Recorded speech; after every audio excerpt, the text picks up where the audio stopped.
In the previous lecture, we discussed about the route to quantum optics is via statistical optics. The motivation was to look at temporal coherence function, degree of temporal coherence function, and we learned a little bit about coherence time, coherence length, and power spectral density and spectral width. This was the main topic of the previous lecture. In this lecture, what we're going to look at is the spatial coherence. Previously, we looked at the temporal coherence. Now it's mainly in the domain of the spatial coherence. Then we'll look at the mutual intensity, which is connected to the spatial coherence. Coherence area is another interesting and important topic which has connection to spatial and temporal coherence, as you will see. Cross spectral density. Previously, we just studied a little bit about spectral density. We're going to look at the cross spectral density. And partially coherent waves are defined in the language of these kind of definitions. And we look at some very interesting cases of partially coherent waves. And the ultimate aspect of this discussion is to look at the interference equation.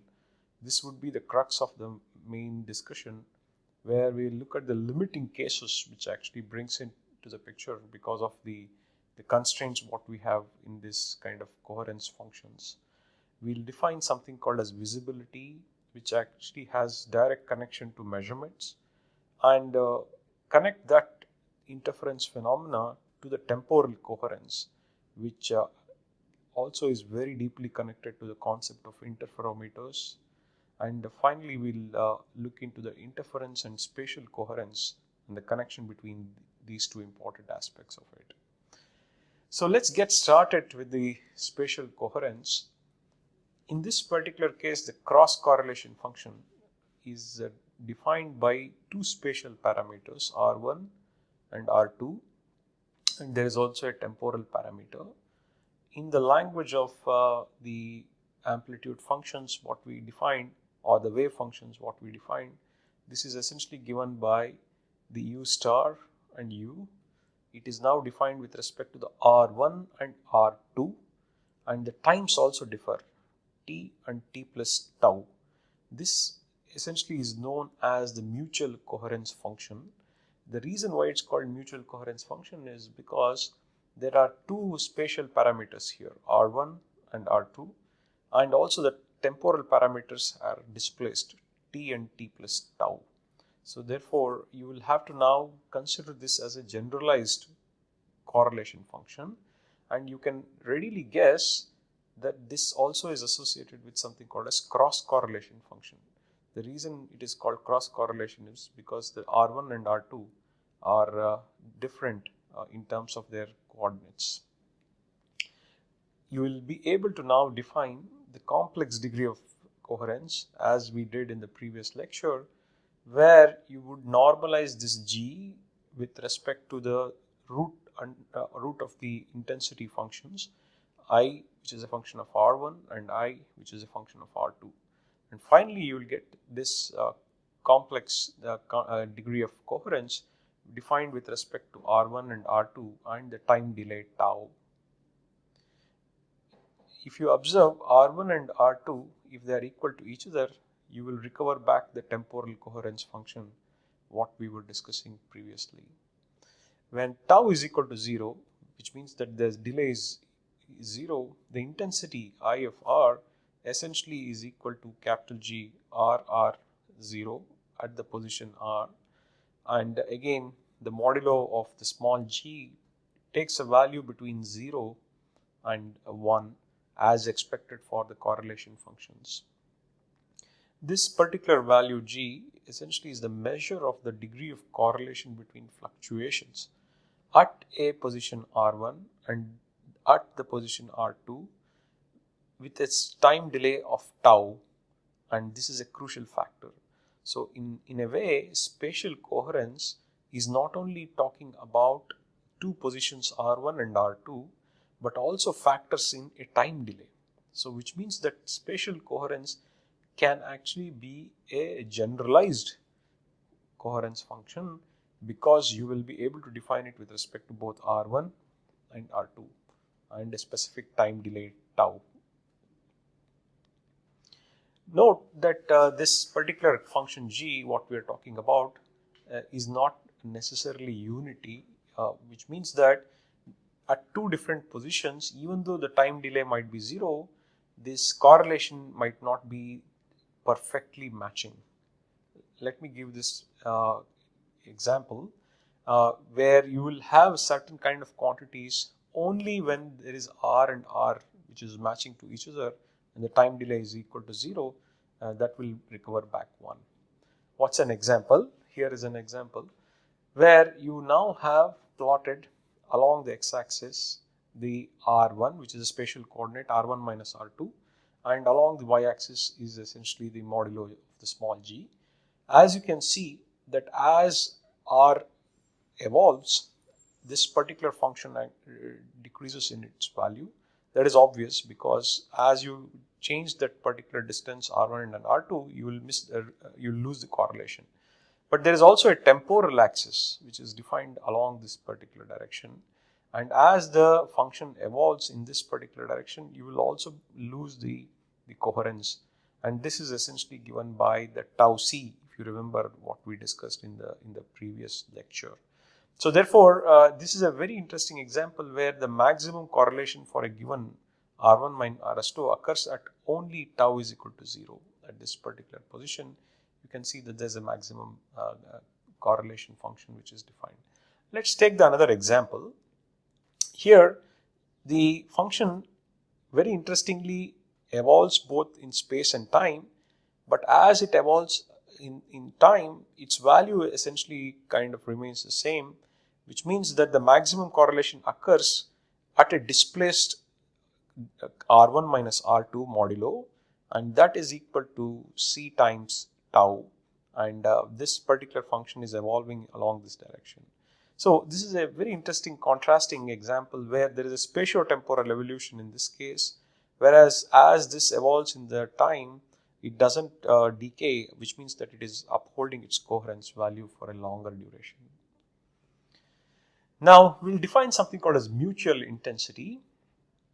You can guess that at tau is equal to 0, you would now have this capital G defined for two different R1s or two different R's, which is R1 and R2, and the complex conjugate, which is essentially the average of this U star and U for two different spatial coordinates R1 and R2. This is specifically denoted as G R1 R2, where the T is now removed because it's common and the time delay is 0, and that's the reason why it's called as mutual intensity, and this is a simplicity notation what is generally used. You can again do the same trick of normalizing the mutual intensity by taking the under root of the intensity products for the given R1 and R2. Let's look at another interesting concept called as coherence area, and this is where the application of this idea becomes more prominent. Consider a plane wave in which you will have evolution of this particular wave along space and time, and if you choose any two points in this plane and with respect to the origin 0, let's say R1 and R2, you will now be able to define a particular area such that the value of the G decays within 1 by E of this particular value. Okay, it can be 1 by E or 1 by 2, as I'll say in the next few minutes. So the interesting aspect is that the 2 points within this circle, R1 and R2, are preserving their coherence, which means that they have a very well defined kind of correlation as long as they are within this area. Such an area is usually called as the coherence area. For example, this is a specific function where the coherence area might be small, whereas this is a function where the coherence area is much larger, as you can see. So therefore, these 2 points are relatively kind of well correlated. Even the point which is slightly away, let's say somewhere here, would also find correlation within this particular area. So this forms a very interesting scenario where you can have point sources in this particular plane, and yet you can preserve the coherence between the points within the plane, which means that the scanned area by the point R1 within which the function, this specific modulo g is greater than some prescribed value, either it can be half or 1 by e. This is an arbitrary kind of a number which is chosen, and that particular area is usually called as the coherence area. So you may ask, what is the interesting aspect? It is interesting because it represents the spatial extent of this particular correlation function as a function of both R1 for a fixed R2. So if you fix an R2, you will ask what is the other point within this particular proximity which will still hold some kind of a coherence. And this is very interesting because you will now be able to look at this as 2 point sources in the plane. It can be, by the way, 2 points on a very distant star, or it can be 2 points on a biological cell where you actually have emission from 2 different parts. And if these 2 particular parts are within this coherence area, they will show interference. And that is one of the crucial elements about the coherence area. We will take the discussion forward in the same line as what we did previously. We will look at the so-called cross-spectral density. In the cross-spectral density, again you define with respect to R1 and R2, and the other parameter which has changed is this frequency nu. Okay, and there again you would be able to get this integral minus infinity to plus infinity. Again, it's a kind of a Fourier transform of the correlation function, and you will recover back the frequency domain spectral density from this particular equation.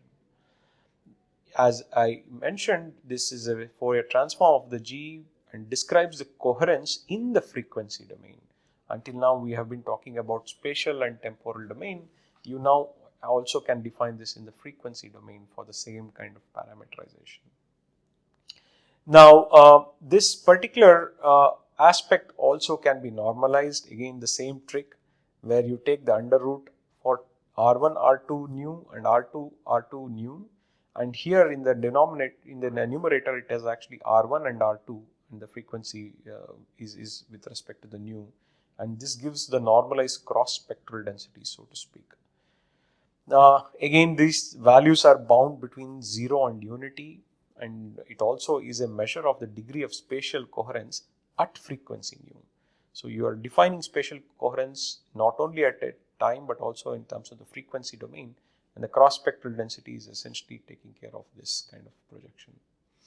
It also represents a degree of correlation of the fluctuation components of frequency nu at positions R1 and R2 respectively. So if you now have specific kind of fluctuation components of the frequency, how does it vary with respect to 2 points is the question this particular cross spectral density answers elegantly. Here is a very interesting situation where you have something called as partially coherent plane wave. What is a partially coherent plane wave? You essentially have planes which are evolving in the z-axis. You now have particular point in a plane, and let's say this particular plane has evolved beyond LC, which is the coherence length, which is again defined by c, which is the velocity of light times the coherence time. And as soon as this particular the plane has evolved and it has gone beyond this LC, it has lost its correlation, which means that if you take a point in this plane and try to actually get a correlation to another point, the same point in the another plane, it would have lost the correlation altogether. Such a kind of a plane wave where you have lost this correlation across different planes along the z-axis. However, within this plane, you would still have the correlation preserved. You can see that this is a correlated kind of point system where within the plane these 2 points are correlated. However, across the evolution of this plane along the z-axis, it has lost the correlation altogether. So this is what you mean by partially coherent plane wave, because it is partially coherent because it's coherent within the plane, but across this spatial axis it would have lost the coherence from each other. And that's a wonderful kind of a situation where you will have coherence preserved in a plane, but across a spatial domain you would actually lose this particular function altogether. So Spatially coherent within the transverse plane is what is of interest in this particular situation, but partially coherent in the axial direction, as I just mentioned. And the axial spatial coherence has one-to-one correspondence with the temporal coherence, and this is an important aspect related to the tau c what we mentioned. Any specific point within this distance would still preserve the correlation, by the way, but the uncorrelated points become evident once you surpass this particular limit, which is defined by this tau c. You would be able to take this idea and utilize it also for the spherical waves.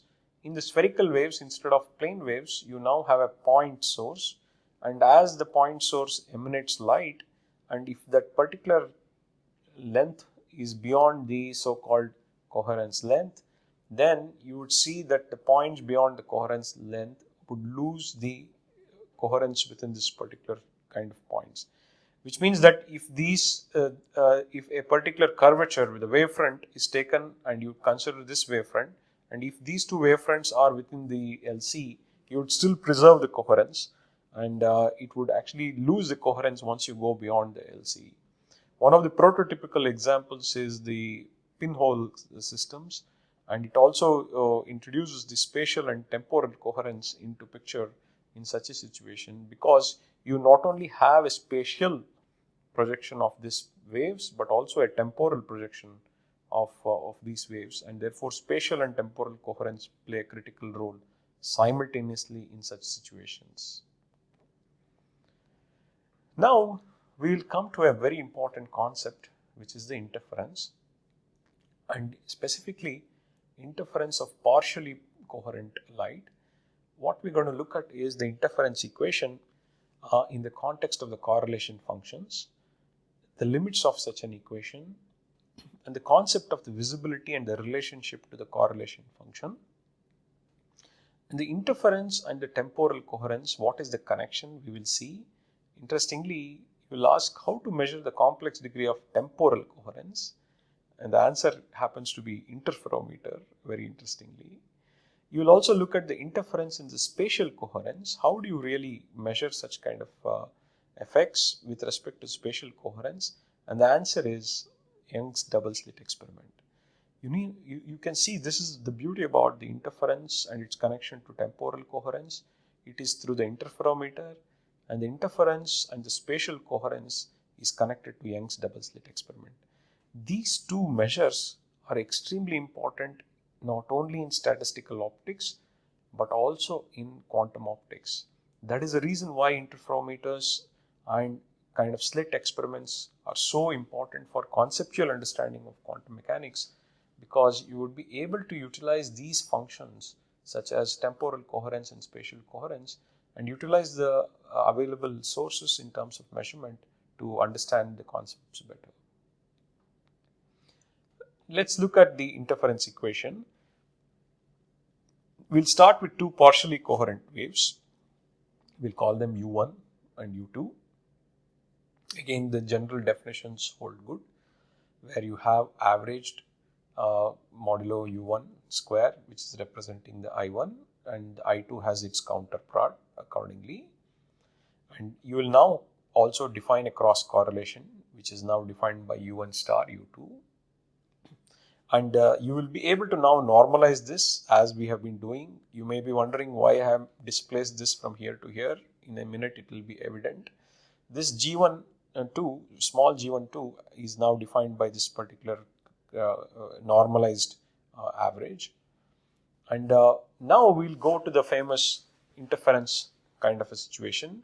We take these two waves and superpose and ask what is the average intensity of their sum. And as you know, this particular sum is essentially representing the intensity. U1 and U2 go into this modulo, and then you take the modulo square, and then you take the average. When you take this particular kind of sum and you take the square of that sum, you would have four different components. First is obviously the modulo U1 square average and the U2 counterpart. And here are the two terms which are cross products. Please remember, u1 and u2 are complex numbers, therefore you will have to take their conjugates. So u1 star and u2 and u1 and u2 star are now part of this particular sum. You will be able to represent this particular sum as I1 plus I2 and G1 2 and G star 1 2, which can be further represented as sum I1 and I2, and now you have this 2 times the real part of G1 and 2, okay, and this is G1 of 2, which is the real part. Now here is the connection. This is where the connection between the G12 comes into picture, because you already have defined this particular function. So essentially I1 plus I2 plus 2 times under root I1 and I2, the real part of G1 and G2 comes into picture, okay, and this is where the real interesting trick happens.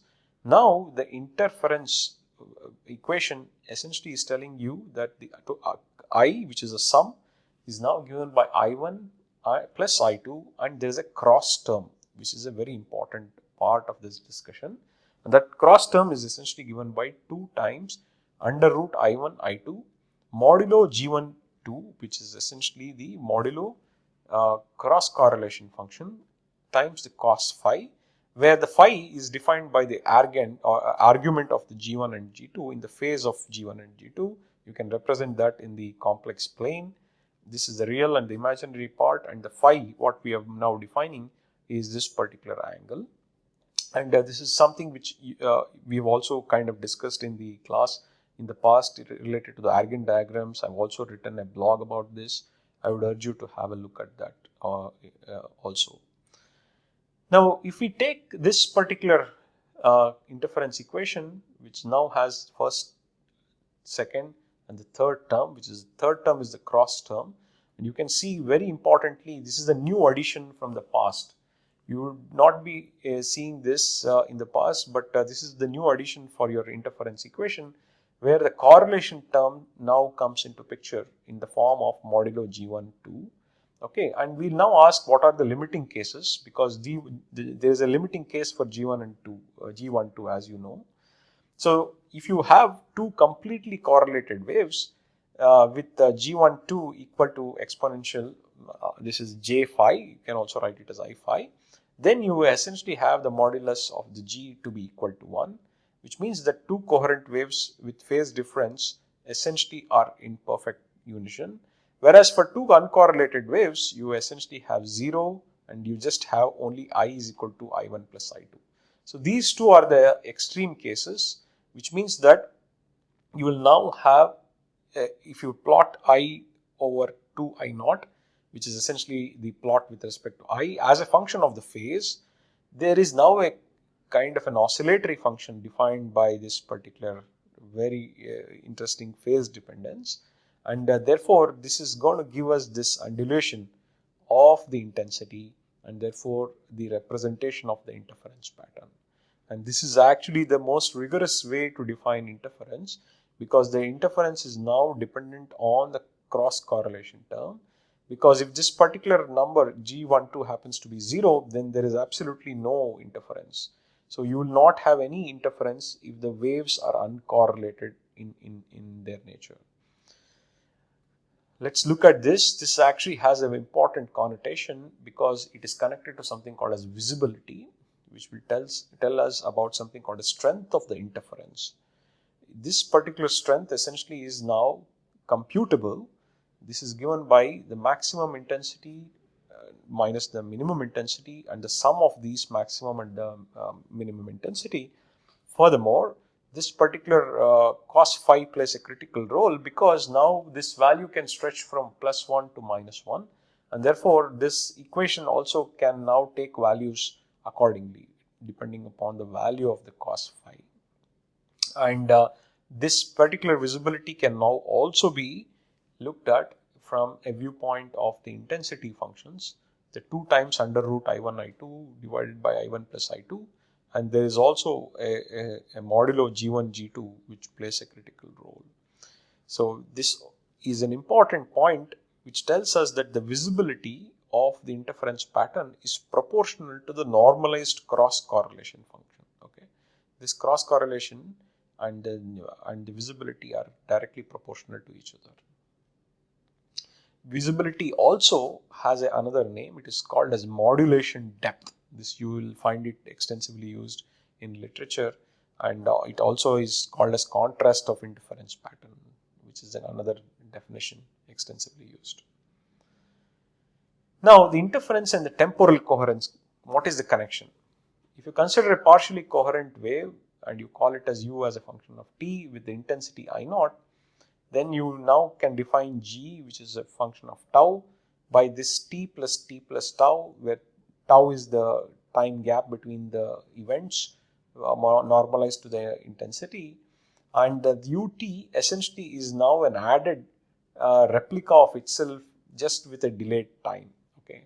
Then you ask what is the intensity I of such a superposition? So if you take such a kind of a ut and displace it with respect to time, what is the interference you get is the question. Again, you go back to this equation and you can use this general equation. As you can see, it's quite powerful now. You would be able to now look at G12 and U1 star U2, and accordingly you will take the values of t and t plus tau, and you will recover back the G tau, which is essentially the autocorrelation function, if you remember from the previous lecture. Which means you can now represent I is equal to 2 times I naught, 1 plus this G tau, the correlation function, and the cos phi, which is again a function of tau.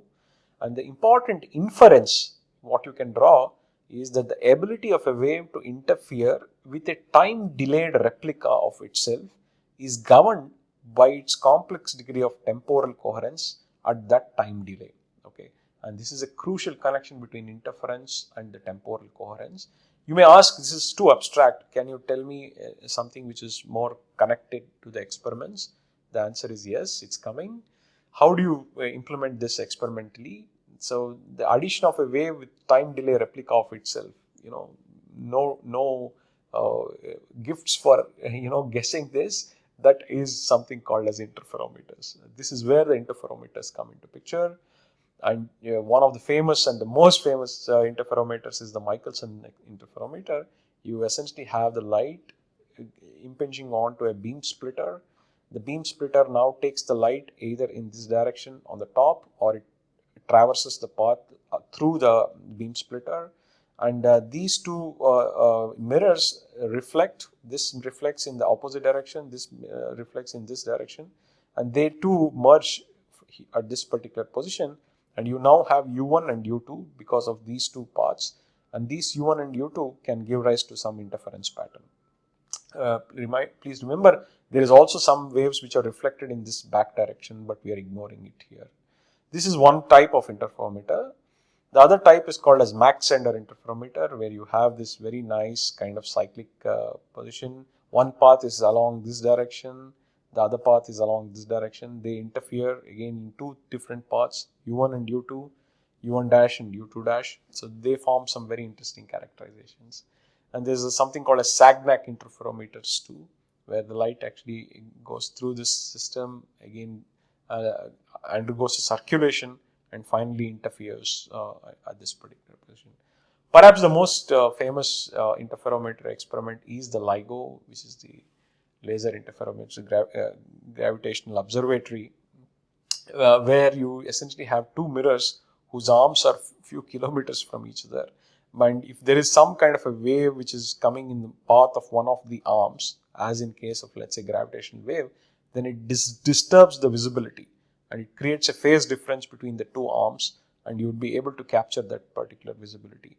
When I discussed in the class related to the question of the phase noise and squeeze light, that's where the implication becomes very important in this case. Let's look at the partially coherent plane wave, and you know that the interference occurs only when the optical part difference is smaller than the coherence length. Okay, that is one of the important aspects.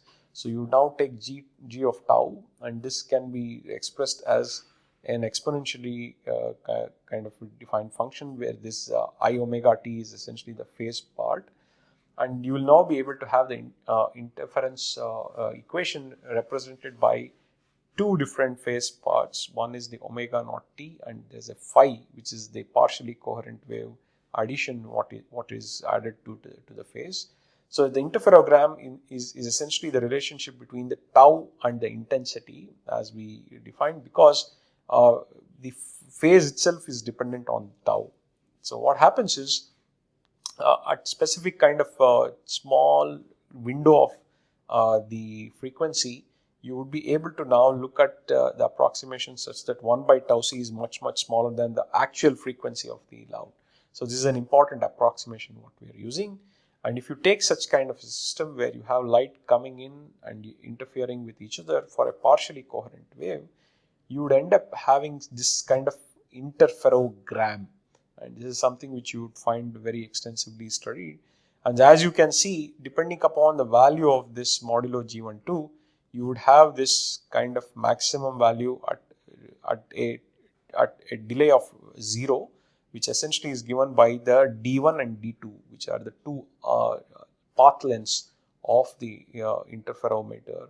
And therefore, this specific definition holds good, where the interference occurs only when the optical path difference is smaller than the coherence length.